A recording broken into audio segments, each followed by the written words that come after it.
الحمد لله نحمده ونستعينه ونستغفره ونؤمن به ونتوكل عليه ونعوذ بالله من شرور أنفسنا ومن سيئات أعمالنا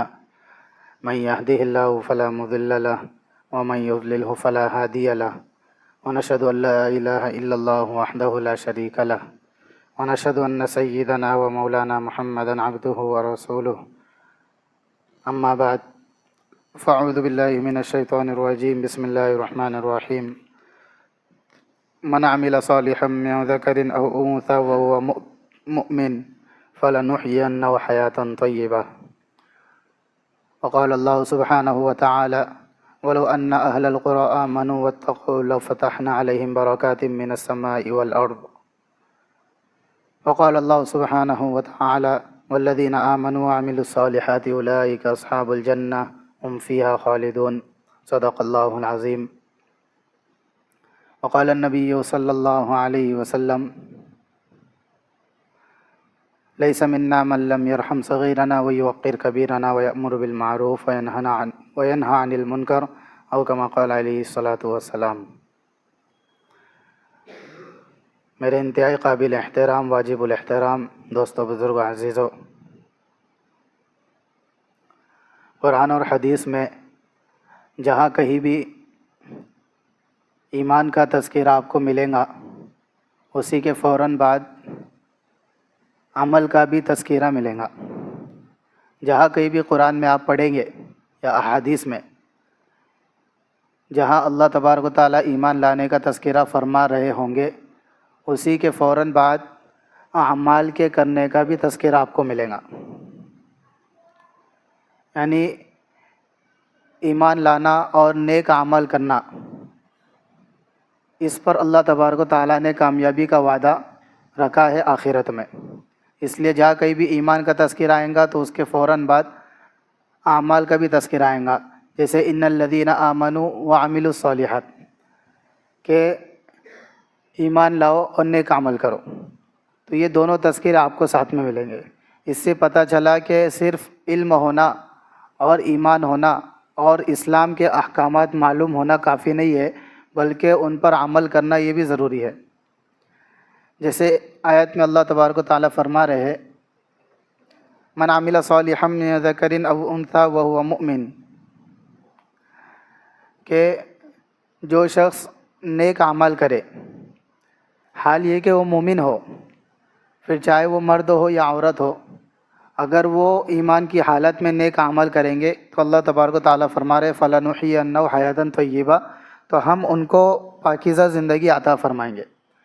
یعنی ایسی زندگی عطا فرمائیں گے کہ ان کے لیے چین، سکون، راحت اور اطمینان اس کے اندر ہوں گی، اور آخرت میں بھی اچھا بدلہ ملے گا۔ لیکن وہ کس پر ہے کہ ایمان پر بھی اور نیک عمل پر بھی، کہ یہ دونوں چیزیں ہوں گی تو اللہ تبارک و تعالیٰ زندگی درست فرمائیں گے، دنیا کی بھی اور آخرت کی بھی۔ دوسری آیت میں اللہ فرما رہے وَلَوْ أَنَّ أَهْلَ الْقُرَىٰ آمَنُوا وَاتَّقَوْا لَفَتَحْنَا عَلَيْهِمْ بَرَكَاتٍ مِّنَ السَّمَاءِ وَالْأَرْضِ، کہ اگر یہ بستی والے وَلَوْ أَنَّ أَهْلَ الْقُرَىٰ آمَنُوا ایمان لاتے اور تقوی اختیار کرتے، یعنی عمل کرتے،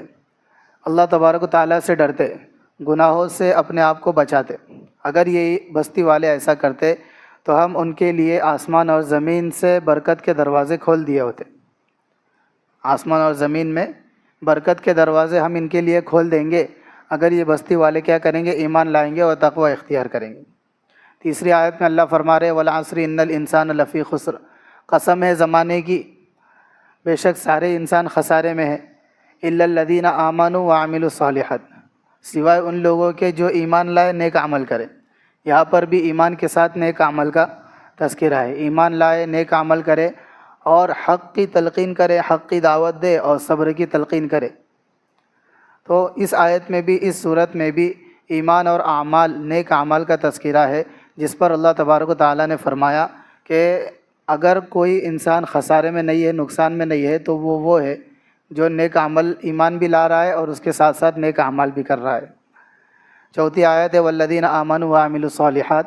اولئک اصحاب الجنہ هم فیہا خالدون، کہ وہ لوگ جو ایمان لائے اور نیک عمل کریں گے تو اولئک اصحاب الجنہ، یہی لوگ جنت والے ہیں،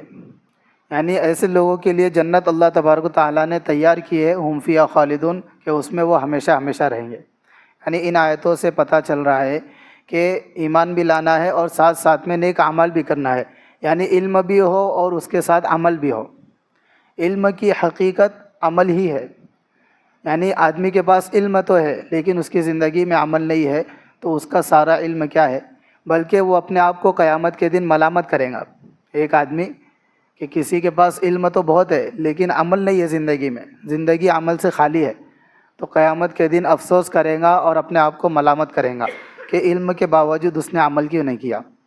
بلکہ 5ویں آیت میں اللہ تبارک و تعالیٰ فرما رہے ہیں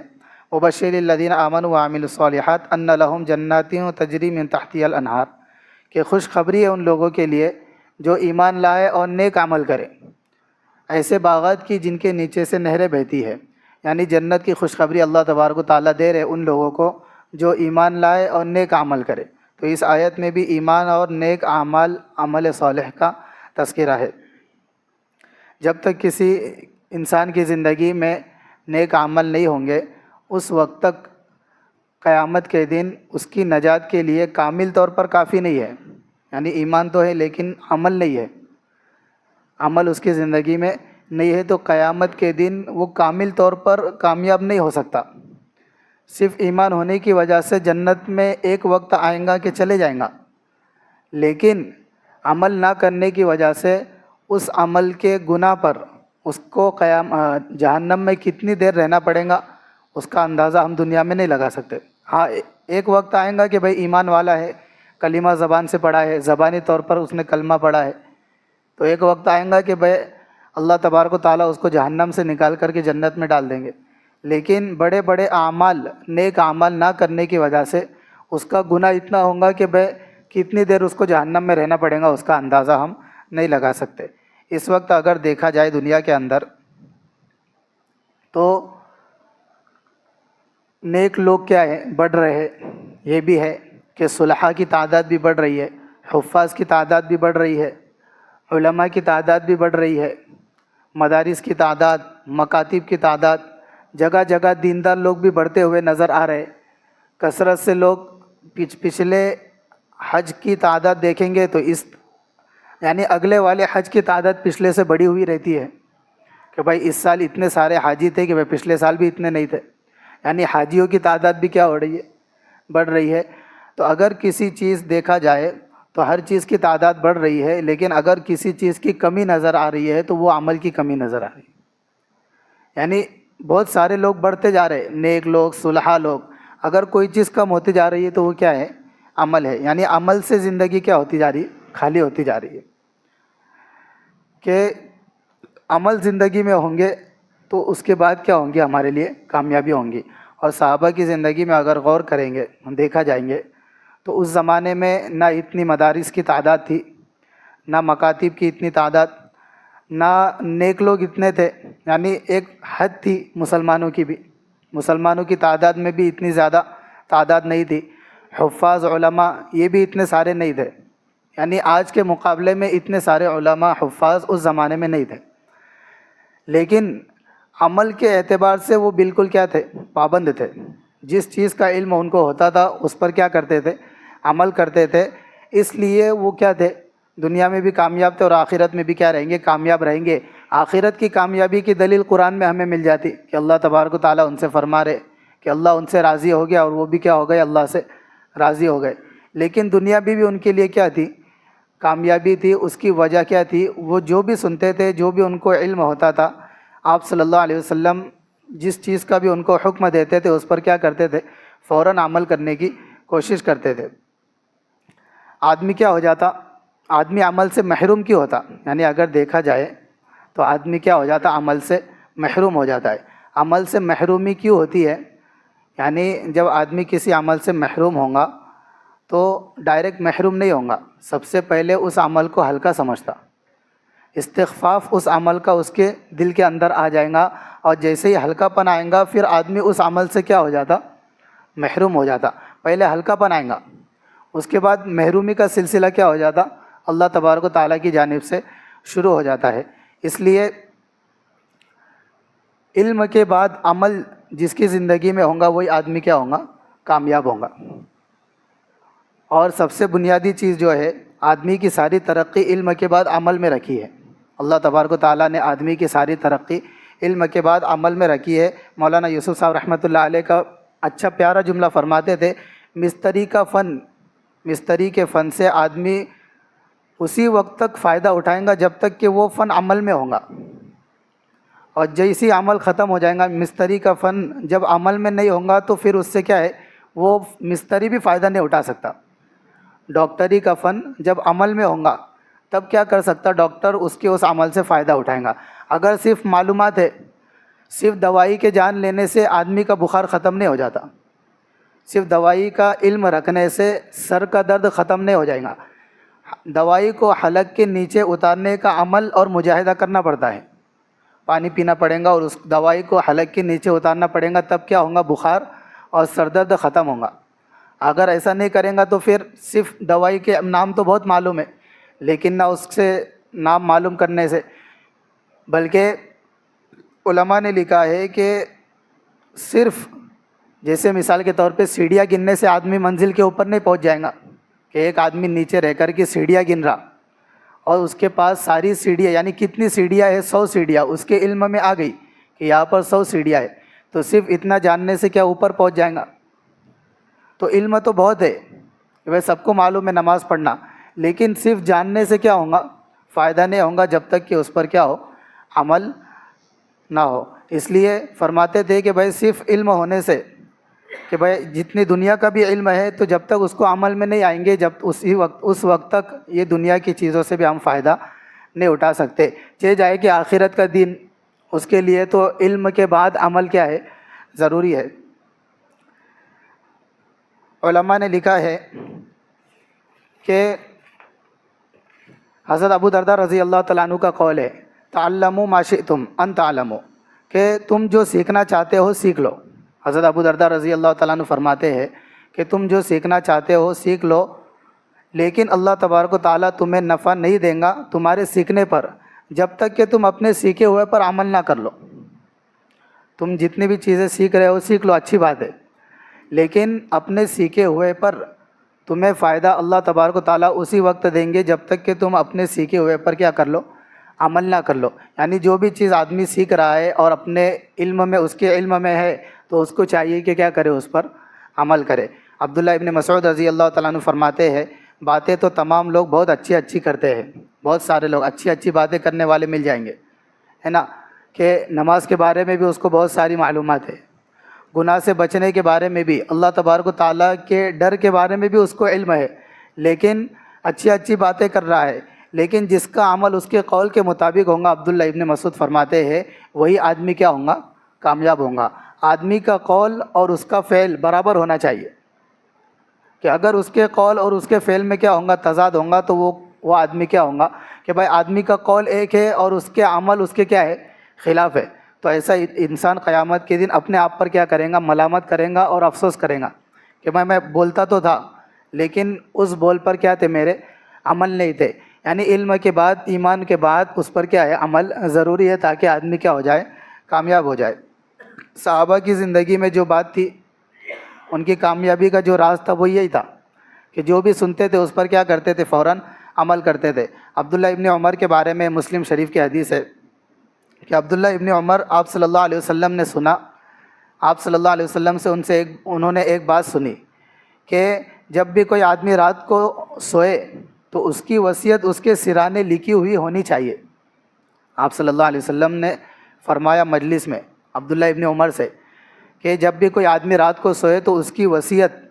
اس کے سرانے لکھی ہوئی ہونی چاہیے۔ تو راوی کہتے ہیں کہ عبداللہ ابن عمر اس کے بعد موت تک کبھی ایسا نہیں ہوا کہ رات کو سو رہے ہو اور ان کی وصیت ان کے سرانے پر نہ لکھی ہوئی ہو۔ یعنی جب بھی سونے کے لیے جاتے تھے تو اپنی وصیت کیا کرتے تھے، اپنے سرانے پر لکھ کر کے رکھ دیتے تھے، ایسا ان کا معمول تھا موت تک کے لیے۔ تو عمل تھا، جیسے ہی آپ صلی اللہ علیہ وسلم کی بات سنی اور فوراً اس کو عمل میں لے کر کے آ گیا۔ حضرت ام حبیبہ رضی اللہ عنہا فرماتی ہے کہ آپ صلی اللہ علیہ وسلم نے فرمایا کہ جو آدمی 12 رکعتیں پڑھیں گا دن بھر میں، سنت نماز ہے، 12 رکعتیں پڑھیں گا تو اللہ تبارک و تعالیٰ اس کے لیے جنت میں ایک گھر بنائیں گے۔ حضرت ام حبیبہ رضی اللہ عنہ فرماتی ہیں، حضرت ام حبیبہ فرماتی ہے یہ بات۔ اس کے بعد حضرت ام حبیبہ نے انبسہ ابن ابی سفیان سے یہ بات کہا کہ آپ صلی اللہ علیہ وسلم نے یوں فرمایا۔ حضرت ام حبیبہ فرماتی ہے کہ میں نے اس کے بعد سے موت تک کبھی یہ عمل چھوڑا نہیں، یعنی روزانہ کیا کرتی تھی، ان نمازوں کا اہتمام کرتی تھی 12 رکعتیں۔ تو حضرت ام حبیبہ نے انبسہ بن ابی سفیان سے یہ حدیث نقل کی۔ تو جیسے یہ حدیث ان سے نقل کی تو انبسہ ابن ابی سفیان فرماتے ہیں کہ اس کے بعد سے، جس دن سے میں نے یہ حدیث سنی، اس کے بعد سے موت تک میں نے کیا کیا، اس کا معمول کیا کہ روزانہ کیا کرتا تھا، 12 رکعتوں کا اہتمام کرتا تھا۔ انبسہ ابن ابو سفیان نے عمرو بن اوس سے یہ حدیث نقل کی۔ عمرو بن اوس سے جب یہ حدیث پتہ چلی تو فرماتے ہیں کہ جب سے میں نے یہ حدیث سنی ہے اس کے بعد سے موت تک میں نے کیا کیا، اس عمل کو چھوڑا نہیں اور اپنی زندگی کا اس کو کیا کر لیا تھا، معمول بنا لیا تھا۔ اس کے بعد عمرو بن اوس سے نعمان بن سالم نے سنی یہ حدیث۔ عمرو بن اوس نے یہ حدیث نعمان بن سالم کو سنائی۔ نعمان بن سالم فرماتے ہیں کہ جب سے میں نے وہ حدیث سنی ہے اس کے بعد سے موت تک، یعنی اس کے بعد سے اب تک کیا ہے، میرا یہ معمول رہا ہے کہ بھائی میں نے کیا کیا، وہ 12 رکعتیں پڑھنے کا اہتمام کیا ہے، کبھی میں نے اس کو ترک نہیں کیا۔ تو ایسا ان کا کیا تھا، عمل تھا کہ جب بھی کوئی حدیث سنتے تھے یا عمل یا کوئی بھی نیک بات سنتے تھے تو فوراً کیا کرتے تھے، اس پر عمل کرنے کی کوشش کرتے تھے۔ اور استقامت ایسی تھی کہ موت آ جاتی تھی لیکن ان کا یہ عمل چھوٹتا نہیں تھا۔ حضرت علی رضی اللہ تعالیٰ عنہ کے بارے میں مشہور ہے، آپ صلی اللہ علیہ وسلم نے ان کو تسبیح فاطمہ بتائی کہ بھائی یہ عمل ہے، تو فرماتے ہیں کہ میں نے اس کا معمول شروع کیا، روزانہ کرتا تھا، تو کبھی اس کو میں نے زندگی میں چھوڑا نہیں۔ فرماتے ہیں تو کسی نے آ کر کے پوچھا کہ بھائی جنگ صفین کے وقت، یعنی ایسی لڑائی کہ بھائی جس میں دن بھر کیا آدمی کیا ہے، بزی گزر رہا ہے، یعنی نہ کھانے پینے کے لیے وقت ہے، نہ سونے کے لیے وقت ہے، نہ نماز، یعنی جماعت سے نماز پڑھنے کی بھی کیا ہے، یہ نہیں ہے۔ لیکن حضرت علی فرماتے ہیں ایسے موقع پر بھی میں نے یہ عمل، تسبیح فاطمہ والا عمل میں نے چھوڑا نہیں، یعنی ایسا اہتمام تھا، آپ صلی اللہ علیہ وسلم نے فرما دیا۔ ابو داؤد شریف کی روایت ہے، آپ صلی اللہ علیہ وسلم نے فرمایا صحابہ سے کہ مدینہ منورہ میں مسجد نبوی کا یہ دروازہ ہے، آپ صلی اللہ علیہ وسلم نے فرمایا کہ میں یہ چاہتا ہوں کہ یہ دروازہ عورتوں کے لیے خاص ہو جائے، یعنی میری یہ چاہت ہے کہ اس دروازے سے صرف عورتیں ہی آئیں، مردوں کو آنے کی اجازت نہیں ہونا چاہیے۔ یہ آپ صلی اللہ علیہ وسلم نے تمنا ظاہر کی۔ تو عبداللہ ابن عمر فرماتے ہیں، ان کے بارے میں صحابہ فرماتے ہیں کہ اس کے بعد سے ہم نے عبداللہ ابن عمر کو دیکھا کہ کبھی زندگی میں موت تک اس دروازے سے داخل نہیں ہوئے۔ کیوں؟ تو فرمایا کہ آپ صلی اللہ علیہ وسلم کی تمنا تھی کہ بھائی میں اس دروازے کو عورتوں کے لیے خاص کرنا چاہتا ہوں۔ تو فرماتے ہیں عبداللہ ابن عمر کے بارے میں کبھی زندگی میں موت تک کیا ہے، اس دروازے سے داخل نہیں ہوئے۔ ابو داؤد شریف کی دوسری روایت میں حضرت ثوبان رضی اللہ تعالیٰ عنہ کے بارے میں آپ صلی اللہ علیہ وسلم نے ایک مرتبہ اعلان کیا کہ ہے کوئی آدمی جو مجھ سے اس بات پر بیعت لے کہ کسی سے کوئی چیز نہیں مانگے گا۔ مجلس میں ہے کوئی آدمی، آپ صلی اللہ علیہ وسلم نے اعلان کیا، تو حضرت ثوبان رضی اللہ تعالیٰ عنہ فرماتے ہیں کہ میں نے آپ صلی اللہ علیہ وسلم سے بیعت لے لی اس بات پر کہ میں کبھی کسی سے زندگی میں کوئی چیز نہیں مانگوں گا۔ تو صحابہ فرماتے ہیں، راوی کہتے ہیں کہ ہم نے دیکھا حضرت ثوبان رضی اللہ تعالیٰ عنہ کو کہ اس کے بعد سے کبھی کسی سے کوئی چیز نہیں مانگتے تھے، اور ایسا اہتمام کرتے تھے کہ جب سواری پر سوار ہوتے تھے اپنی اونٹنی پر، تو اپنی اونٹنی پر سوار ہوتے ہوئے ان کی کوئی چیز زمین پر گر جاتی تھی، تو بہت سارے لوگ آس پاس ہوتے تھے لیکن کسی کو نہیں کہتے تھے کہ بھائی وہ چیز اٹھا کر کے مجھ کو دے دو، خود زمین سے اترتے تھے، یعنی اپنی اونٹنی پر سے اترتے تھے زمین پر اور اس کو اٹھا کر کے واپس بیٹھ جاتے تھے، یعنی اتنا اہتمام کرتے تھے کہ کوئی چیز زمین پر گر رہی ہے اونٹنی پر تو اس کو اٹھانے کے لیے دوسرے کو بھی نہیں بول رہے کہ آپ صلی اللہ علیہ وسلم سے میں نے کیا کر لیا،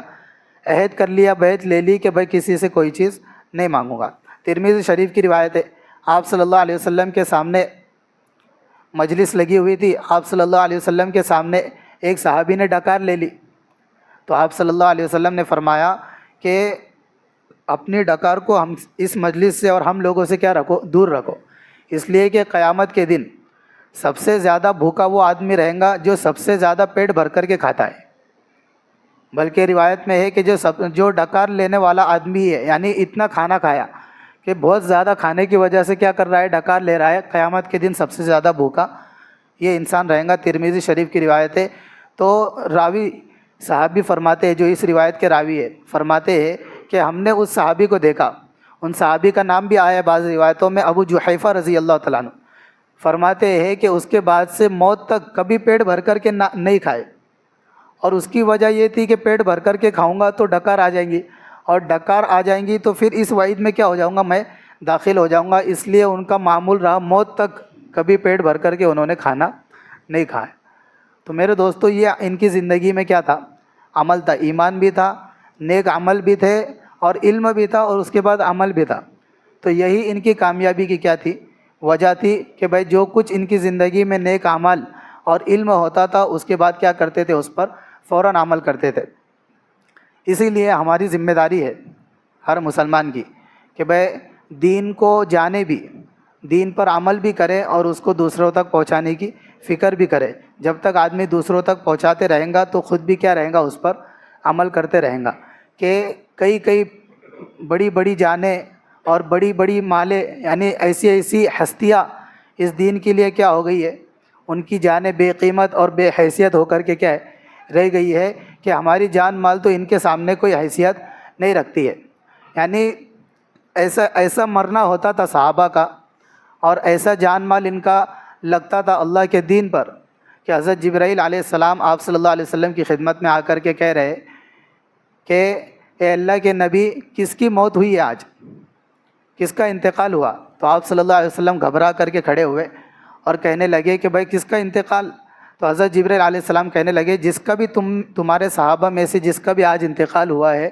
اس کے اعزاز اور اکرام میں اللہ تبارک و تعالیٰ کا عرش کیا ہے، جھوم رہا ہے۔ تو آپ صلی اللہ علیہ وسلم فوراً کھڑے ہوئے اور غور کرنے لگے، تو فرمایا کہ بھائی سعد بن معاذ، ان کو خنجر لگا تھا اور زخمی ہونے کی حالت میں تھے، اور ان کی موت کا وقت قریب تھا، شاید ان کا انتقال ہوا ہوگا۔ تو فوراً آپ صلی اللہ علیہ وسلم وہاں سے تشریف لائے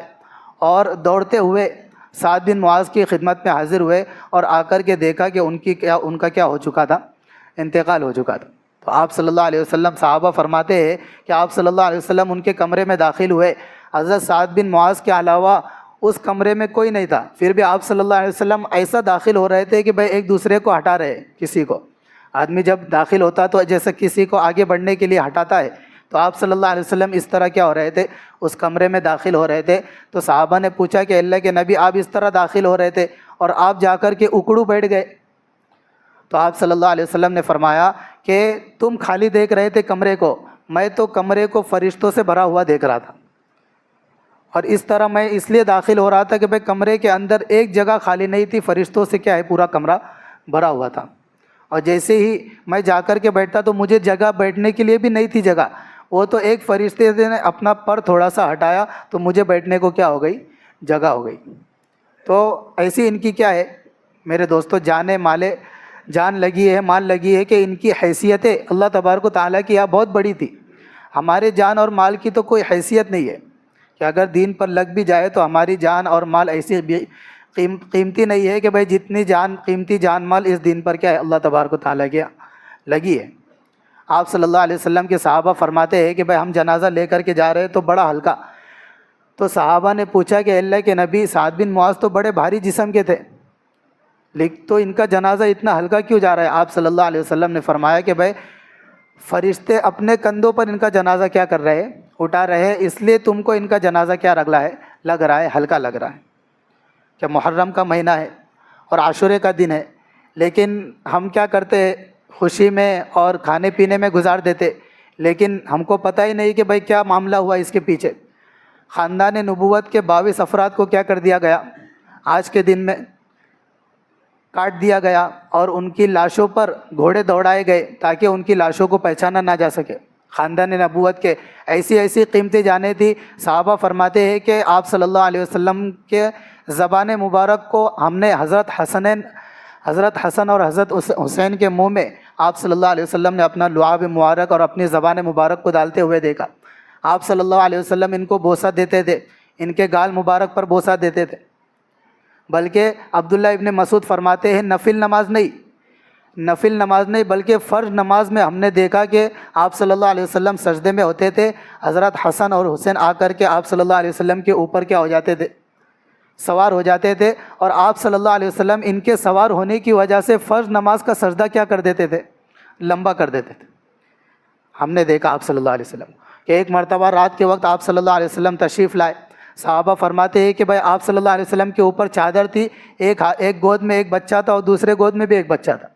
آپ صلی اللہ علیہ وسلم جب قریب لائے تو ہم نے دیکھا کہ بھائی سیدھے ہاتھ میں حسن ہے اور دوسرے الٹے ہاتھ میں کیا ہے، حضرت حسین ہے۔ آپ صلی اللہ علیہ وسلم نے فرمایا کہ یہ دونوں میرے بیٹے ہیں اور میرے نواسے ہیں۔ آپ صلی اللہ علیہ وسلم نے پھر ان کو بوسہ دیا اور فرمایا کہ بھائی جو ان سے محبت کریں گا اللہ تبارک و تعالیٰ کیا کریں گے، ان سے محبت کریں گے۔ تو ایسے خاندان نبوت کے ایسی جانیں تھی کہ بھائی جن کے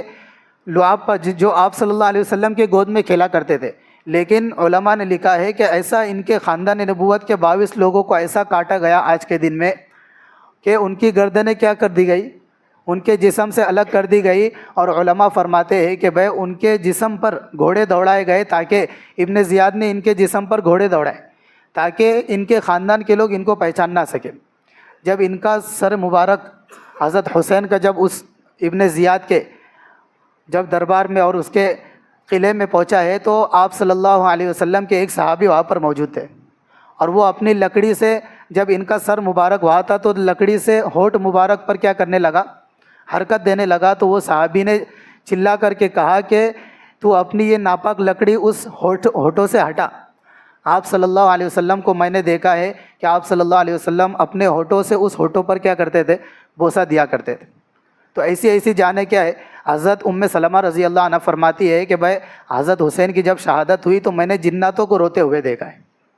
جناتوں کو روتے ہوئے۔ عبداللہ ابن عباس رضی اللہ تعالیٰ عنہ کے بارے میں آتا ہے کہ ایک مرتبہ بالکل گھبرا کر کے اٹھے، اور گھبرا کر کے اٹھ کر کے صحابہ کے مجلس میں تشریف لائے اور کہنے لگے، صحابہ نے پوچھا کہ اتنے گھبرائے ہوئے کیوں آ رہے ہو آپ؟ تو کہنے لگے کہ میں نے خواب دیکھا اور آپ صلی اللہ علیہ وسلم کو خواب میں دیکھا کہ آپ صلی اللہ علیہ وسلم کوئی شیشی ہے اور وہ لے کر کے کیا ہے زمین پر بیٹھے ہوئے اور کوئی چیز کیا کر رہے، جمع کر رہے۔ تو حضرت عبداللہ ابن عباس نے آپ صلی اللہ علیہ وسلم سے پوچھا کہ بھائی اے اللہ کے نبی کیا معاملہ ہوا؟ تو آپ صلی اللہ علیہ وسلم نے فرمایا کہ یہ حضرت حسن اب میرے خاندان والوں کا خون میں کیا کر رہا ہوں، جمع کر رہا ہوں، قیامت کے دن ان کے مقدمے کا وکیل میں رہوں گا، ان کے ساتھ جو بھی معاملہ ہوا میں ان کا کیا رہوں گا، ان کے یہ جتنے لوگوں نے ان کے ساتھ یہ معاملہ کیا میں ان کے خلاف رہوں گا، اور قیامت میں میرے خاندان والوں کا کیا رہوں گا، وکیل میں رہوں گا۔ تو ایسی جانیں کیا ہوئی میرے دوستوں کہ بھائی ان کی جانیں اتنی قیمتی تھی، لیکن جب اللہ کے دین کا معاملہ ہے،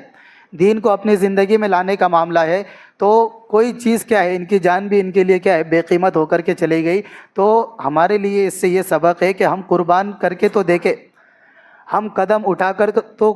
کر کے تو دیکھیں کہ اللہ تبارک و تعالیٰ پھر کیسی مددیں اور نصرتیں دیں گے، کہ اللہ تبارک و تعالیٰ نے ان لوگوں کے جانوں کو اور قربانیوں کو ضائع نہیں کیا، بلکہ آج تک کیا ہے ان کا نام لیا جاتا، اور ان کے مقابلے میں جو لوگ تھے ان کا نام آج نہیں لیا جاتا۔ اللہ تبارک و تعالیٰ سے دعا ہے کہ اللہ تبارک و تعالیٰ